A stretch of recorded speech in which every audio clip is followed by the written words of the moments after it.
Hey guys, it's Jenny with Becoming Homesteaders, and today I will be making hot sauce. I will be using the Korean green peppers, and stay tuned at the end of the video for one more product that I'm going to get out of my hot sauce. So a 2-for-1 deal. Okay guys, I am picking hot peppers to make some hot pepper sauce, and thought I would bring you along into my jungle of a garden. These are a Korean hot pepper. I believe I bought the seed from Baker's Seed, but I'll link that below if you're interested in getting a pack of these, but they make really great hot sauce, so that's what we're gonna do today. All right, so these are the pepper plants, and please excuse my garden. It's a little out of control, but it is end of the season, so I've got a sweet potato vine all the way over here. He does not belong there, but we're going to be picking these beautiful red peppers, making some hot sauce today, and I thought I'd bring you along. So when I pick these, I like to try to snap off the top. See how the top came off pretty easy? That way you don't have to do it twice. Just be mindful, because this is part of the pepper, and if you get it on your fingers, it may be hot. So wear some garden gloves. Do as I say, not as I do. But yeah, they usually pop right off when they're real ripe like this. Yeah, see, these are so ready. And the temperature's dropping, so I don't want these guys to get left out too long. See, this one really doesn't look so great, but it is what it is. We're gonna pick these and hopefully process them.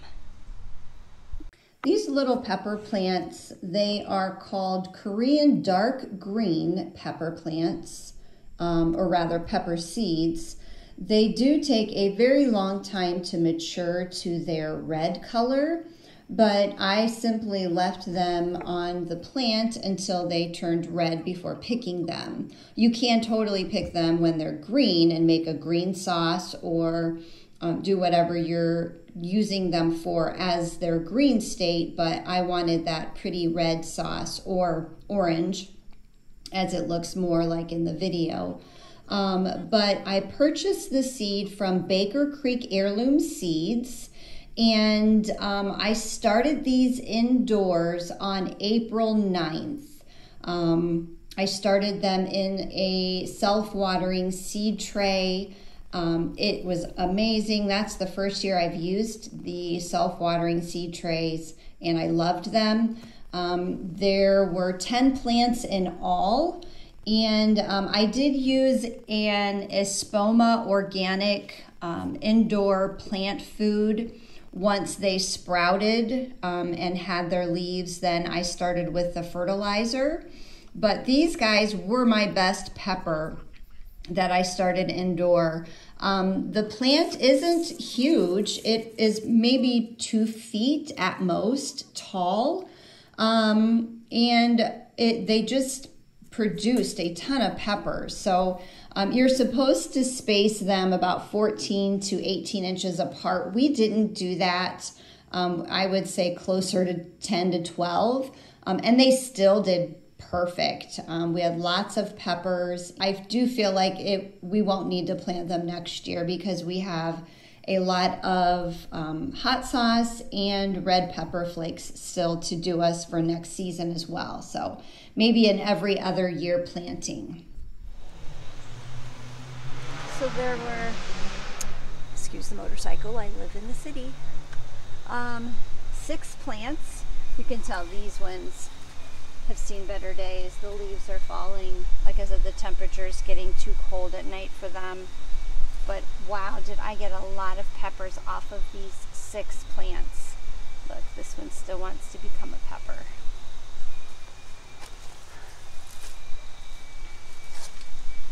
Not bad. And my garlic underneath. Hey guys, it's Jenny with Becoming Homesteaders, and today we will be making hot sauce. This will be made with my Korean red peppers that I picked yesterday in the garden. I just didn't get to canning them yesterday, so here we are today, and I plan on canning the last of my peppers up and thought I'd bring you along. So here we go. Okay, so for this recipe, it calls for 5 ounces of red peppers. I think it actually is originally meant for the Tabasco peppers, but I've never grown those, so I always just use the Korean red peppers that I get. This year they did so good. I had 8 plants total. 6 plants I planted in my fenced-in garden, and 2 plants I planted up in my herb garden. All 6 plants did amazing. I was blown away by how many peppers I had. But so that's the pepper that I usually use for this hot sauce. This hot sauce tastes just like Frank's. It's just as good. I do add 1 or 2 jalapeno peppers in. I've always done that, and this will be my second batch this year that I've been using the jalapenos too. So works just fine, adds a little more heat, I think maybe. I'm not sure if it really does anything or not, but that's what I do. So 5 ounces of the red peppers to 8 ounces of white vinegar. Now you can use the white wine vinegar, which is what the recipe calls for, but I just usually use distilled vinegar, the white distilled vinegar, and it tastes fine. Today I'm going to add in a couple garlic cloves, I think, and cook in with it, so it has kind of a garlicky hot sauce, rather than just the regular hot sauce, because I have so many jars from the first batch, so thought I would do something a little different. We'll see how that turns out. Okay, so for this part, I'm using my little digital scale. I ordered this on Amazon, and I just love it, especially for measuring out like your sourdoughs and things where the measurements need to be pretty accurate. But for this, we need the 5 ounces of peppers.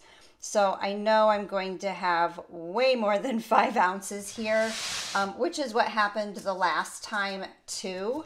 But I just went with whatever I had. So last time I think I had 10 ounces, and the time before that was close to 10 as well. This looks like it's going to be even more than my 10 ounces. So we may be like doubling or quadrupling the recipe. I don't know. We'll see. But yesterday when I picked them, I had just cleaned off my garlic to bring in too. So that was in the bottom of my basket. So I'm going to pick these peppers out and see. Oh yeah, we're at 9 ounces right now. So let's see what we're ended up with. And I will probably put in a couple of these garlic cloves, like I said, just to give it a garlicky hot sauce flavor. And we have so much that don't know that I'll need to grow these guys next year. So I initially grew them because I wanted to try to make my own red pepper flakes, but then I got impatient and ended up ordering them online on Amazon, which I can link that below too. I usually use the red pepper flakes to make my kimchi recipe, which I did this past spring, which turned out amazing. It is so good. And but that's why I grew these, thinking that I would make my own red pepper flakes, and I have so much that I thought I'm just going to do it in hot sauce this year. So here we go. We have almost 15 ounces. So it's 14.4, and I think I'm just going to call that 15 and just do a 3-part recipe for this. So yeah, I think that'll work. And then maybe, I don't know, let's see. We'll probably taste test it, but maybe we'll pick and just do a whole head then of garlic with that. But here is the packet. I'll link this below too. It is from that Baker's Creek Heirloom Seeds. Like I said, these were the best pepper plants they produced and produced and produced all year long. So let's get started on making the hot sauce. Okay, so we've added our 3 cups of distilled vinegar, and I only ended up putting 4 cloves of garlic in here.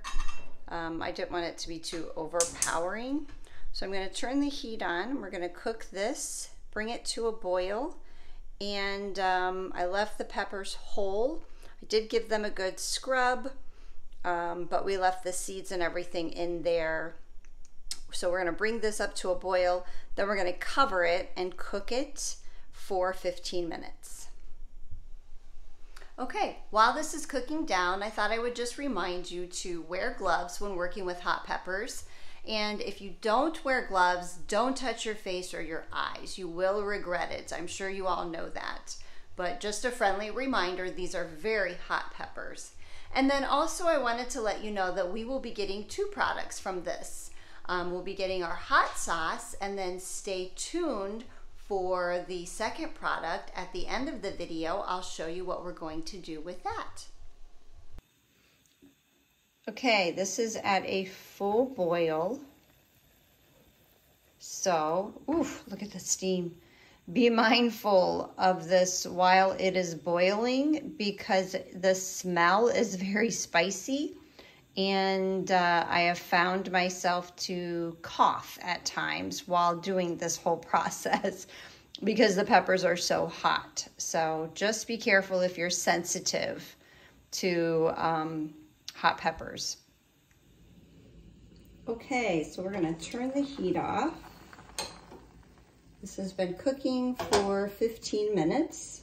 And now I'm going to use my stick blender. This is a Cuisinart stick blender and I love it. I use it for so many different things, but we're just going to blend these up.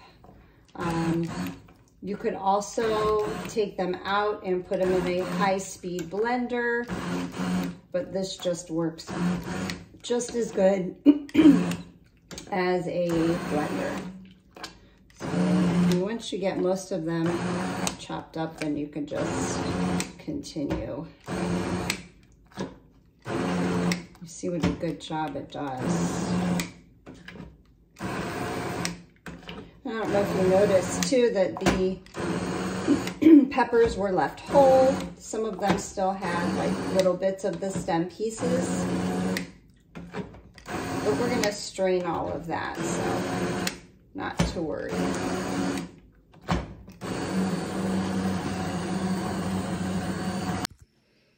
So after it has cooked, it is time to strain it. So I simply put my fine strainer on top of a large cooker and poured it through that, and then just used the spatula to scrape down the sides and get all of that good juice that is in there separated from the pulp and the seed. Don't throw that pulp and seed away. We're going to use it at the end of the video, but just continue to scrape it down, and it may take a few minutes, but it will eventually drip down into the pan. Again, be very mindful of the steam because at this point, it is very potent. So if you have a sensitivity to these kinds of smells, this will get you. So do be careful. But it just looks beautiful. All right, I ended up with 4 of these little quarter jelly jars, I guess. 5 of these little quarter jars. And I'm gonna wipe the rims off, place a lid on each one. And then the ring to fingertip tight. We're going to process these in our water bath canner. for 10 minutes. I did sample these. Wow, is it hot? Made my nose run. But I really didn't have much of a garlic flavor to it, so maybe after it sits a while, we'll have more of a garlic flavor, but so we're gonna place these in the canner and process them for 10 minutes. Okay guys, here's product number 2 that you get from these Korean red peppers.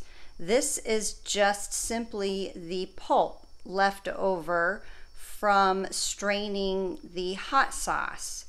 So rather than throwing this away, I've been dehydrating it. It dehydrates wonderfully. You can then blend it up in a blender, a high-speed blender, a regular blender, food chopper, whatever you have to make this into a powder, or what you can get into a powder. So here is my finished product. This is from round 1 of making the hot sauce, and you can use this to make so much. You can sprinkle it on chicken to give it like a buffalo chicken kind of flavor to it as you're making your chicken. We like to add it with a little bit of my homemade ranch dressing, which I have back there. We'll put that together with a block of cream cheese and then add a little bit of hot sauce to that, mix it up, and that's so yummy with crackers. You can do so much with this, but there you have it. There's the hot sauce. You have the buffalo chicken flavored powder then that you can get from the pulp, and I hope you guys enjoyed this. Thanks so much for hanging out with me in my kitchen today to make this beautiful hot sauce. I do can it in these little 4-ounce jars, but then when I open it, I do transfer it to like a little bit bigger than a Tabasco sauce jar and put it in the fridge. So it is easier to get out and use rather than these little 4-ounce jars. But thanks for hanging out with me. I hope you enjoyed this video. Please give it a thumbs up if you liked it, and consider subscribing to my channel, Becoming Homesteaders, and stay tuned for more canning videos.